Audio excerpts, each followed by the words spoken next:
মুর্শিদাবাদে জাতীয় মহিলা কমিশনার এই ব্যাপারে তোপ দেখেছেন তৃণমূল নেতা কুণাল ঘোষ। তিনি বলছেন সাদা কাগজে সই করিয়ে নেওয়া হয়েছে, এমনই অভিযোগ করছেন তিনি। তার পাশাপাশি আরো একটা বক্তব্য যেখানে তিনি বলছেন অশান্ত মণিপুর, সেই মণিপুরে কেন যাননি জাতীয় মহিলা কমিশনের সদস্যরা।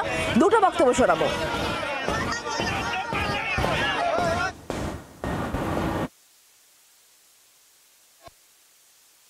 কাছে খবর আসছে এই মহিলা কমিশন তারা সাদা কাগজে মহিলাদের দিয়ে সই করানোর জন্য পাঠিয়েছে। ওই এলাকা থেকে না পেলেও যদি চারপাশ থেকেও কিছু পাওয়া যায়, মহিলাদের দিয়ে সাদা কাগজে সই করানো হচ্ছে। ফলে যা পারে একটা গল্প লিখে দিয়ে সেটা বাংলার বিরুদ্ধে কুৎসা করতে ব্যবহৃত হবে।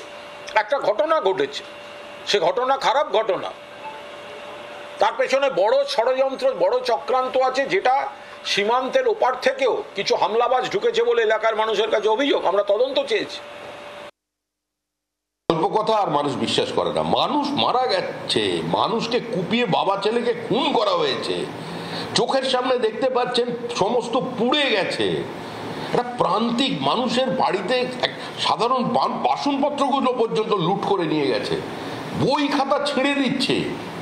তার মানে সেই নালন্দা তক্ষশিলা দেখা যাচ্ছিল না, যেগুলো যা আছে সেগুলো উদ্বৃত্ত। আর যদি এর মধ্যে এমন কিছু লেখা থাকে যেটা অন্য বইতে নেই, তাহলে এটা নাপাক, ফলে গোটা বই পুড়িয়ে দাও, রান্না করে খাও। আবার তো তারাই তো দেখে এসছে, মানে মানসিকতার পরিবর্তন হয়নি। বাংলার আওয়াজ, বাঙালির আবেগ, জি 24 ঘন্টা।